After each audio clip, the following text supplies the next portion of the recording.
Hello kids, welcome again. Let's start with the second chapter of history, the Vedic period. Very interesting chapter, a lot of very informative chapter about Vedic period. So now what is Vedic period? Which period is referred as Vedic period? So there were a group of people called as Aryans. When these Aryans first settled in India, so that happened somewhere between 1500 to 1000 BCE. This is the period when Aryans settled in India.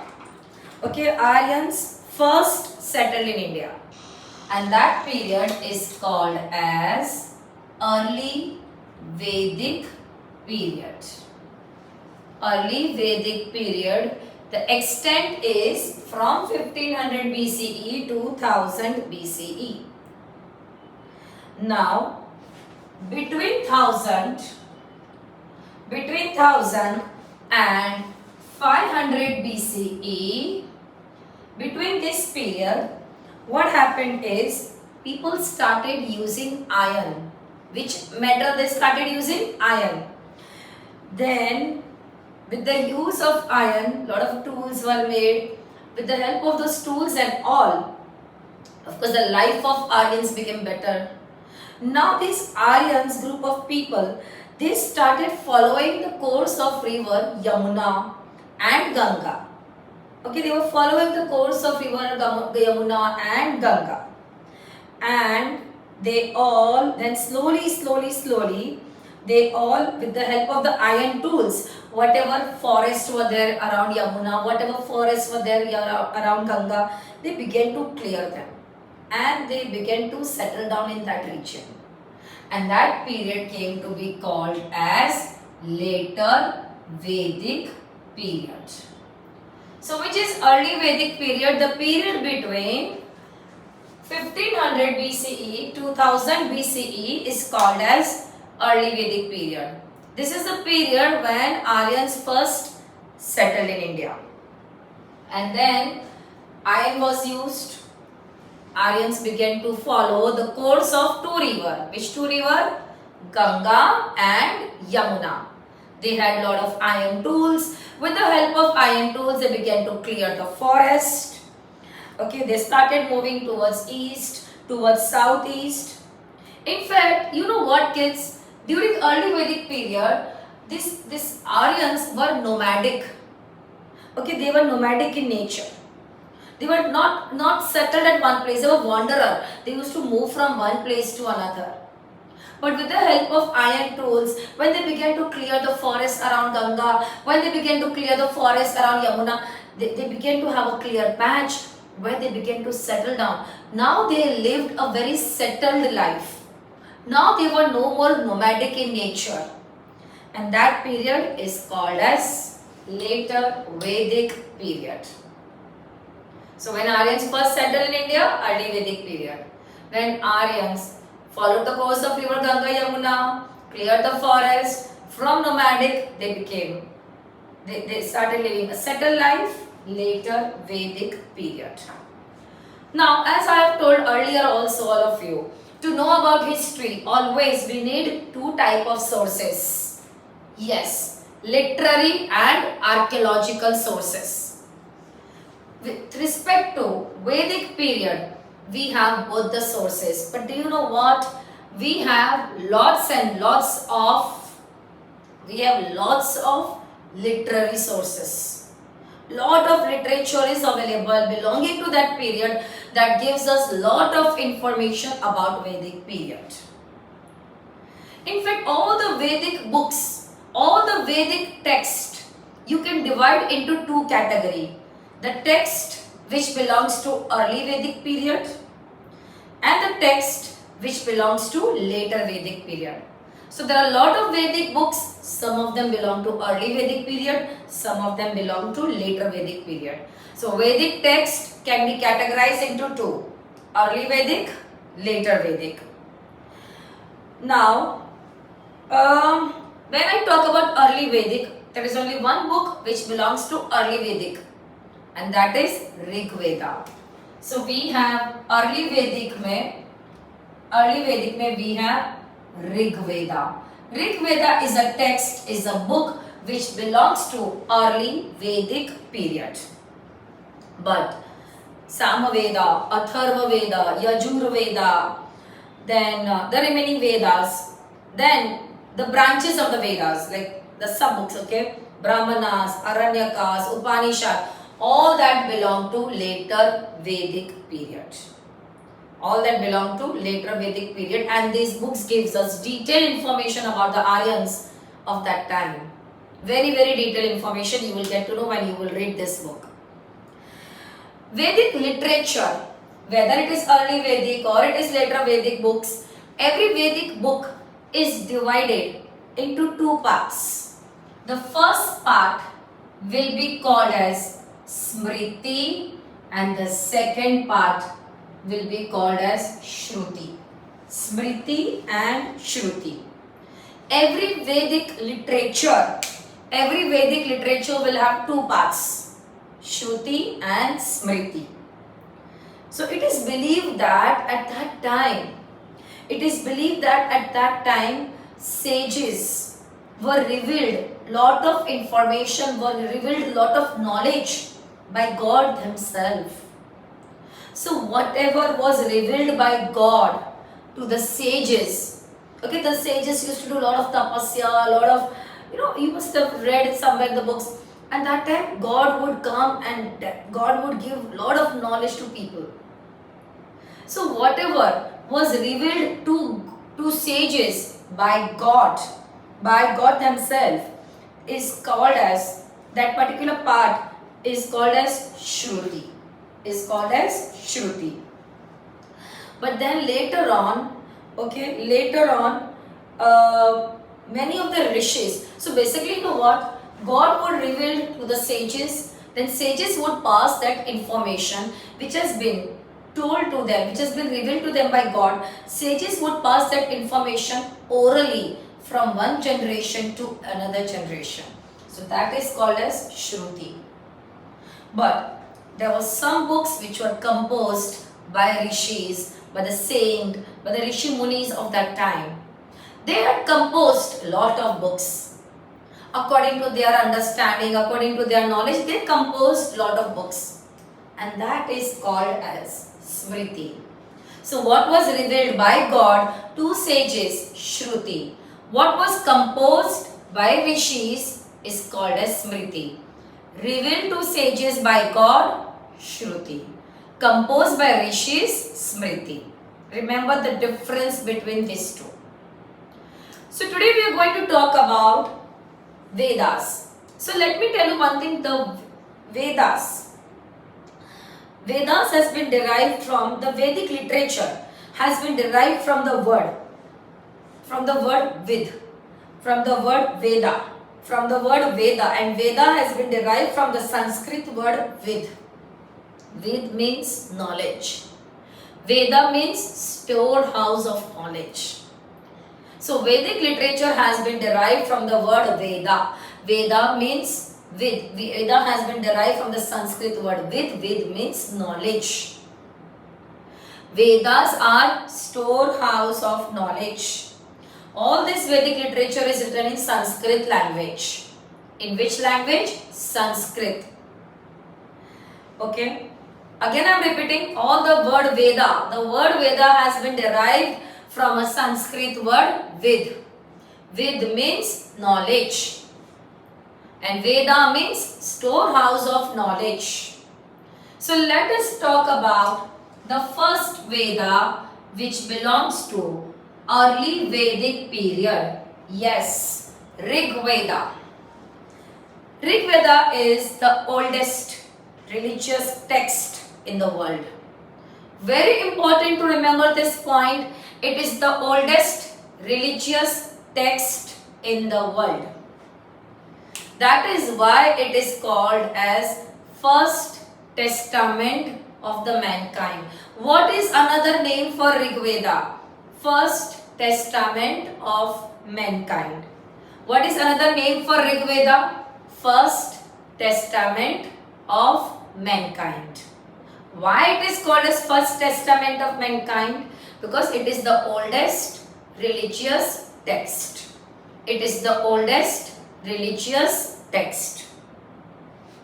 Full Rig Veda is divided into 10 parts called as mandala. So full Rig Veda is divided into 10 mandalas. It is divided into 10 mandalas. In fact, whatever is written in Rig Veda, okay, it all belong to early Vedic period. Whatever hymns are there in Rig Veda, it is believed all those hymns are dedicated to God by sages.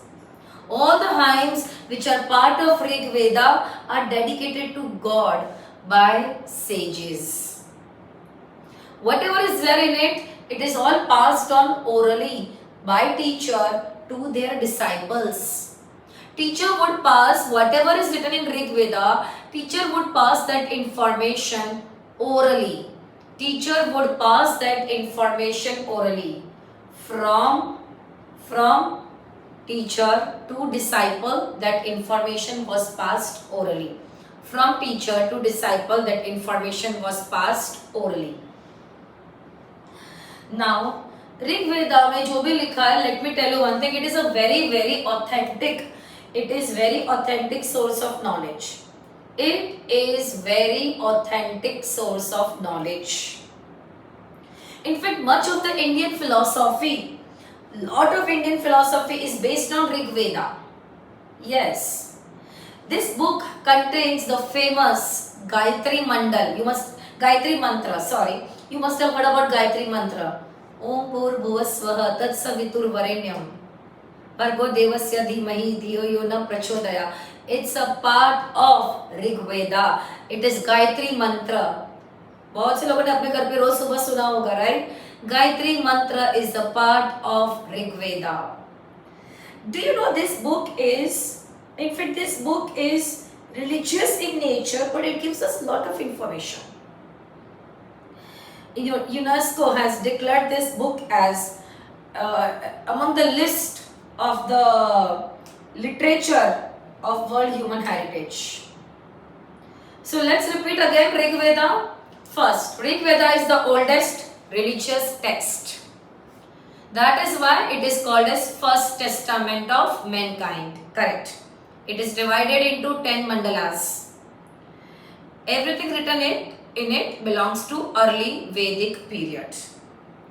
The hymns contained in Rig Veda are dedicated to God by sages.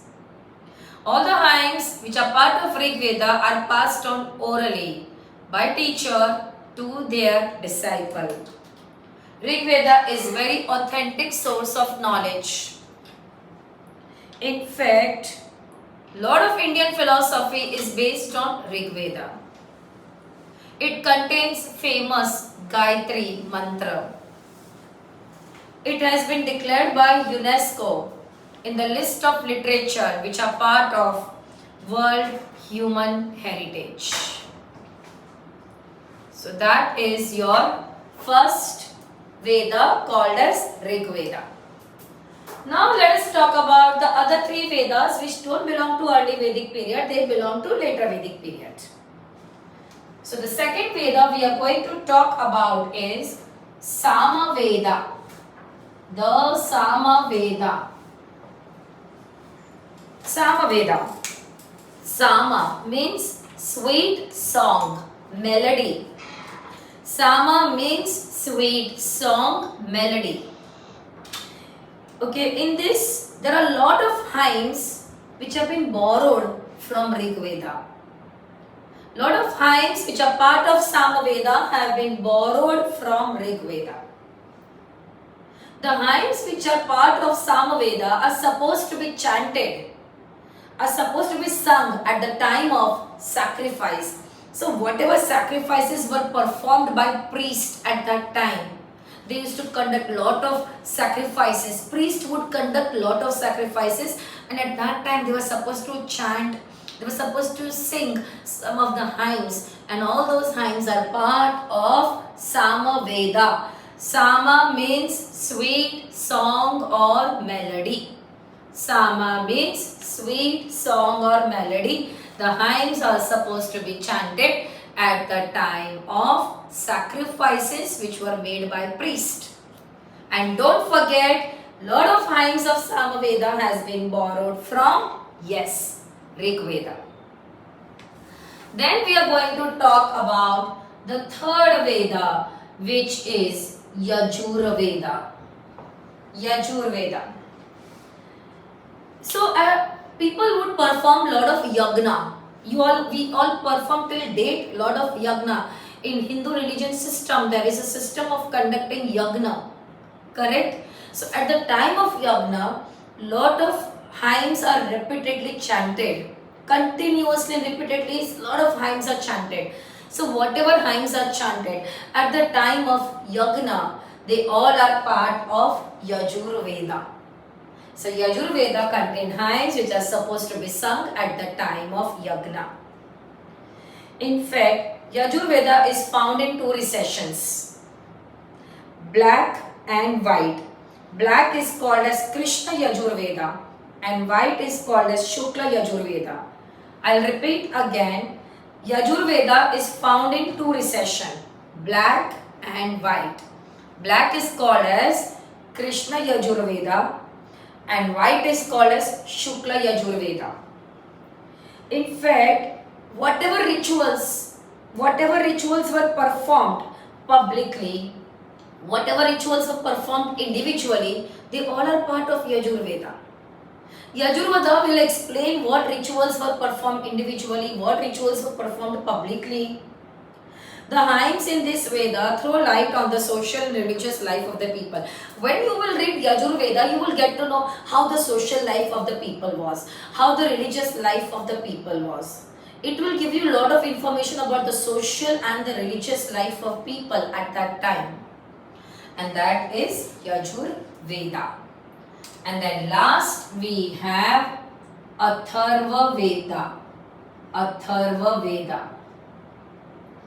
So now Atharva Veda contains lot of hymns which deals with magic and charm.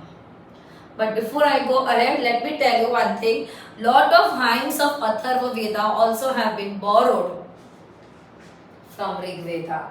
So there are two Vedas in which hymns have been borrowed from Rig Veda. And which are those two Vedas?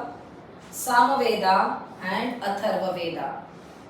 So Atharva Veda has lot of hymns which deal with magic, charm. In fact, there are a lot of hymns which help to ward off, means remove evil spirits or disease. So that was a period when people would just chant some hymns and they would remove evil energy from the person, or they would remove some disease from people. The hymns were so powerful, which are part of Atharva Veda. Most of these hymns, as I said, have been borrowed from Rig Veda. These hymns are capable of, again I am repeating, doing magic, doing charm, removing evil spirits, removing disease. Okay. In fact, the hymns also deal with medicines for treatment of various diseases. The hymns were actually like medicines for treating various diseases. So people that time were chanting these hymns to treat disease. The hymns were so powerful. These hymns also gives us information about Gyan. It also deal with, all these hymns also deal with Gyan, that is knowledge, Karma, that means action, and Upasana, which means invocation. So a lot of information to know about Atharva Veda. Atharva Veda deals with hymns which deal with magic and charm. They are capable of warding off the evil spirits, to ward off evil spirits, to remove disease. They used with medicine for treatment of various disease. They deal with Gyan, Karma, Upasana, and they have been borrowed from Rig Veda. Yes. So these are the important Vedas, and not a single information of any of the Vedas should be missed. You can expect any of the Vedas information to be asked for 2 mark question also or for MCQ also in your section A. So no selective point learning in this Vedas. Kids are expected to learn all the points in detail. Am I clear on that? Alright, but you saw it is not very tough. It's in fact quite interesting to know about all this. Now, why are these Vedas so important? See, as I said, Vedas are the storehouse of knowledge. They give us information about the social life of the people, economical life of the people, religious aspect. It gives information about everything. Correct? In fact, no wonder we say Vedas are religious books. But in reality, they are not only dealing with religion, they also are very, very valuable to provide us information on various subjects like music, medicine, philosophy, grammar, astronomy, architecture. When you will read Vedas, you will find information on all this topic also. So though they are treated as religious books, but they give information on various subjects. Vedas are also very important because what information is there in Vedas, okay, is very important. Why? Because we don't have, see, as I said, we do have material sources also, but we don't have much material sources of Vedic period. You remember when we were doing Harappan, I said Harappan is purely based on material sources, archaeological sources, but Vedic period information is mainly based on literary sources. So in the absence of archaeological or material sources, Vedas become very important, very valuable source of information for us. Now let us talk about the other books which belong to this period. Epics. Yes, when it comes to epic, of course, Mahabharata. Every household favorite, Mahabharata and Ramayana. Definitely these are the two epics which are very, very important in history of India. Mahabharata has been written by Rishi Vyas. Ramayana has been written by Valmiki. Do you know Mahabharata was earlier not called as Mahabharata? Originally, Mahabharata was called as Jaya. Okay, Jaya. It was only dealing with the victory part, only Jaya. Then they added lot of content to it. And then it came to be called as Bharata. Okay, Bharata. Bharata means Bharat. Bharat was a descendant. He was a descendant of one of the earliest Vedic tribe. But later on they added lot of more information and then it came to be called as Mahabharata. And the sacred book of Hindus, Bhagavad Gita, is part of Mahabharata. Bhagavad Gita contains information which was revealed by Shri Krishna to Arjuna in the battlefield of Kurukshetra when Arjuna was not ready to go and take up weapons against his cousins, against the people who were fighting on the other side, who were his cousins, his relatives.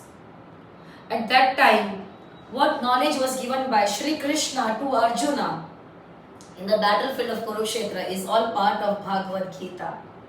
Bhagavad Gita clearly explains your soul is immortal. This Bhagavad Gita is a part of Mahabharata. Mahabharata written by Rishi Vyas.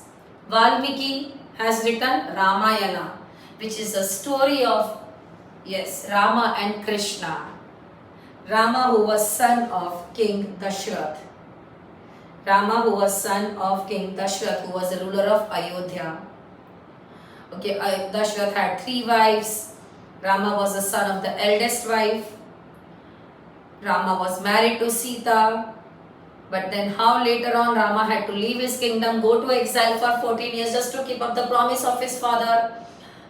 Entire that story. And that time what love was shown by his brother Lakshmana and Bharat is all part of Ramayana. So you need to just know the name of the books and who has written it. And of course with Mahabharata you should also know Jaya, Bharata and Bhagavad Gita. These epics are very, very important. Very important because they give us information about political institution of that time, about society of that time, about culture of that time. These epics also give information about Aryan kingdom. Okay, about their armies, about their weapons, their warfare techniques, how their kingdoms were, okay, how they believed. At that time, do you know this group, these Aryans, they would believe that if I die on battlefield while fighting for my kingdom, it is the noblest act I can do as a warrior. The same spirit, the same feeling our Indian soldier also has when they go to border to fight for our country, right? So at that time, the Kshatriya used to believe that the noblest act I can ever do is die on the battlefield. If I ever had to die, I should die on the battlefield defending my kingdom and defeating my enemy. This is clearly explained in Vedas, in epics. Epics are also very important because they are of literary and philosophical value. They also, when you will read these epics, you will get to know how high were the ideals, the values of these people were so high. Aryans used to have high values in their life, how much importance they were giving to the promises, how much importance they were giving to friendship, how much importance they were giving to the kingdom. The high values, the high ideals of the Aryans is clearly explained in epics. Epics are very important because they explain about moral principle. How these Aryans would never give up, they would never cheat. So they explain about the moral principle. And how these epics have got impact on us. Like today when we always say, okay, I want to be focused like Arjun. So basically the generations have got inspiration from them. I want to follow the path of truth like Yudhishthir. I want to show my true friendship like Karna. Right? So what we have learned, I want to be an ideal son like Rama. I want to be an ideal brother like Lakshman. So when you read these epics, you get to know the high values and it has got lot of impact on the generations. Okay, successive generations has got a lot of influence because of these epics. So that was your literary sources of Vedic period. I hope I have made myself every detail point very clearly. I have put it, okay, what are the information, literary sources. Now we are going to talk about archaeological sources. Though we don't have much of the archaeological sources, but whatever we have, we are going to talk about it. Of course, we don't have as much as literary sources. The main two things we have, one is iron object, iron artifact, and second is pottery. These are the two things that gives us information about Vedic period. So iron. In India, iron age began when? It began in 1000 BCE. Very important to remember this. In 1000 BCE.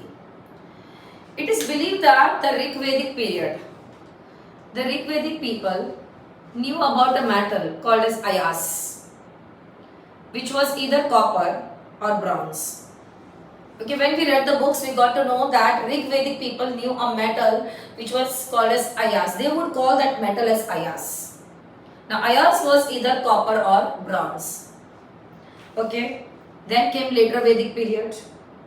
Later Vedic period, mein ayas was qualified with Shama or Krishna. Was qualified with Shama or Krishna, meaning black, means iron. That means later Vedic period se people started using iron, which was referred as Shama or Krishna. Now, so basically we started using iron from later Vedic period. That time iron was available in abundance. It was cheap, available in plenty, durable, harder than metal, than bronze, harder than copper. So people started using iron on a large scale. People began to use iron for three purposes. One, for agriculture. Second, for defense. And third, for various occupation. Now agriculture. How was iron promoting agriculture? Let us see that. So at that time when Aryans migrated to India, they went mainly in the northern and eastern part of India. They mainly migrated in the northern part and the eastern part of India. Now when they came to India in the northern and eastern part, they noticed something about India. What did they notice? They noticed that the eastern part, okay, they found that the area of north and the eastern part received more rainfall than northwestern part. Okay, they found that area received, that northern part and eastern part received more rainfall than northwestern part. How were they concluding this? Because the eastern part was thickly, densely forested area. Okay, so earlier they were finding it difficult and to clear that forest area with the copper tools or bronze tools because they were dense forest. But because of using iron, they began to make iron tools, and now they began to easily clear this forest of eastern regions, and they got a flat area, clear flat area, because of which those areas were now converted into farmlands, and now they began to do cultivation on them. I'll repeat again. When Aryans migrated to India, they mainly settled in eastern and northern region, and they found that those regions received more rainfall as compared to northwestern part of India. So naturally they wanted to settle down in those regions only, not in the northwestern part of India. But what problem they were facing is these areas of east and north were densely forested area. Thick forest cover was there, and till now they had only copper and bronze tool, which was quite difficult for them to clear this area with copper and bronze tool. But now with the usage of iron, they began to make tools of iron, and they began to clear this forest, and they got a farmland. So once forested area now was cleared and converted into farmland, and now they began to do cultivation with the help of iron tools. They made lot of iron tools, like they made iron plowhead, they made hoe, they made sickle, okay, and all this they were using for cultivation. They had good knowledge about seasons, about irrigation, okay, about how to add manure to the farm. All that knowledge also they had, because of which they were able to do lot of agriculture. They were able to grow lot of crops. In fact, big settlements which came up at that time, mainly Hastinapur, Kaushambi, which are among the famous settlement of that time, they began to flourish at that time because of this. because of this. They began to produce more of the rice, more wheat, barley, vegetable. People's standard of living began to get better. In fact, the peasants now were able to produce so much of crops that they had spare production, which they were supplying to other people. They were able to produce extra food grains for the people, for the priest, for the prince, for the artisans, for everyone. So that is how agriculture improved. Also, many occupation came up that time because of iron. With the iron, people began to make tools. What all tools did they make? They made chisel, they made hammer, they made nails, they made tongs, that gave rise to so many occupation. Some people started spinning, some started carpentry, some started tanning, some started tool making.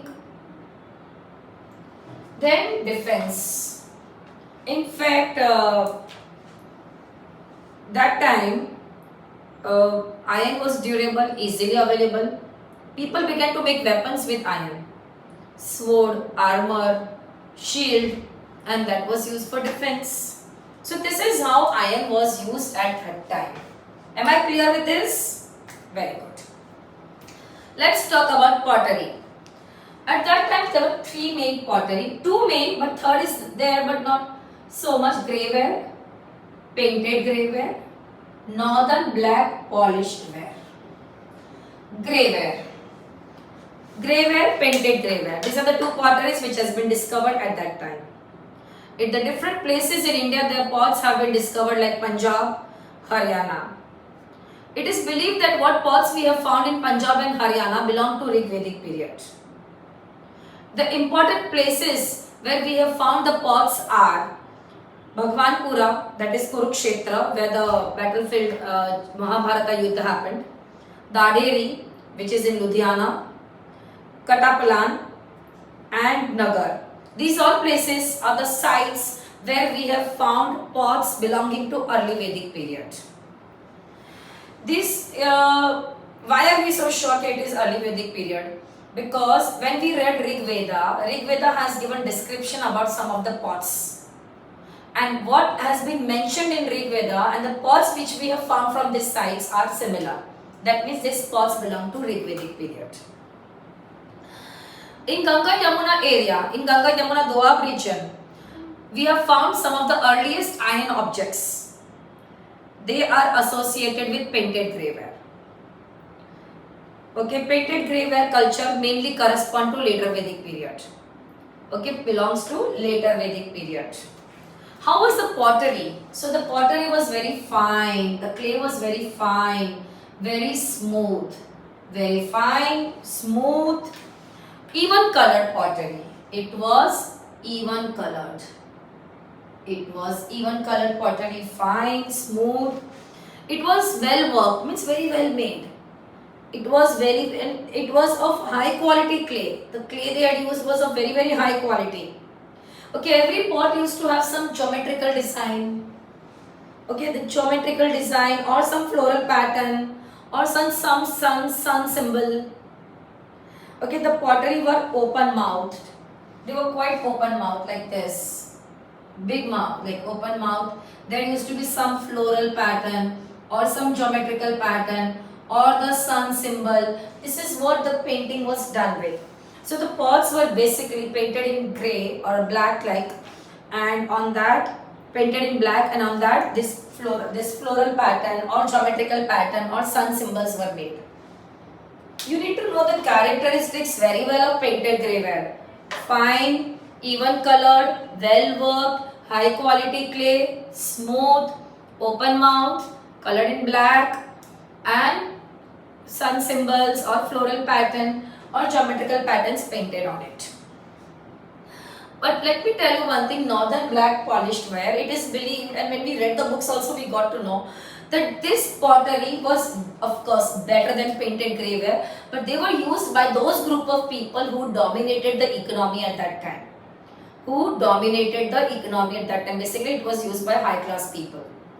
Goes without saying, correct? So that is what we need to know about the pottery of that time. Now, let me tell you one thing at that time. Let's do comparison of early and later Vedic period. So early Vedic period का economy कैसा था? See, early Vedic period का economy in the beginning, if you see, domestication of animal was the main occupation and agriculture was a secondary occupation. But in later Vedic period, agriculture became the main occupation, domestication of animal became the secondary occupation. Early Vedic period में the people's status was understood with the help of cattle. Cattle was called as a source of wealth. More the number of cattle you have, you are called as a rich person. But in later Vedic period, land became the source of wealth. Land became source of wealth. Early Vedic period में cattle means mainly cow. Your financial status was measured in terms of cattle, as I said. Later में cattle was important, but land also became very important. Early Vedic period में agriculture was practiced, but very primitive, very old, outdated method, very primitive. Barley was the only grain grown. Agriculture was mainly shifting agriculture. Shifting agriculture में what do? Is they cut the forest, they burn the farm. So there is it's a type of an old method. Later Vedic period में agriculture was practiced. Barley was the main crop, but they also began to use plow and they began to grow rice. Early Vedic period में many people were engaged in trade and commerce. Trade and commerce. People were practicing dyeing of clothes, embroidery of clothes, carpentry, weaving, pottery. They were making craft item in gold. They were making craft item in iron. Later Vedic period में trader and all were there, but they began to make guild. Traders association like guild they started making. Trade became very important. Also, many people became physicians, some people became musicians, some people became professionals. Many new professions came up in later Vedic period. Early Vedic period में barter system was there, but limited local exchange. Later Vedic period में trade expanded, phenomenally it expanded. Long distance trade also started. Early Vedic period में iron was almost absent. Later Vedic period में there was use of iron only. Early Vedic period में surplus production was not there, minimum production was there. Later Vedic period में people were living settled life, they were producing so much of food grain which was enough for everyone, people were selling it to other people. Early Vedic period में there was no regular taxation. Later Vedic period में the new taxes came up like Bali tax, Shulka tax, Bhaga tax, and these all taxes were offered by people to their king or to the tribe's headman. So this is the difference between early and later Vedic period. So with that, our chapter number 2 gets over. So kids, remember one thing to learn all about all the 4 Vedas. Archaeological sources में iron used for 3 purpose and pots, 3 type of pots. Thank you so much.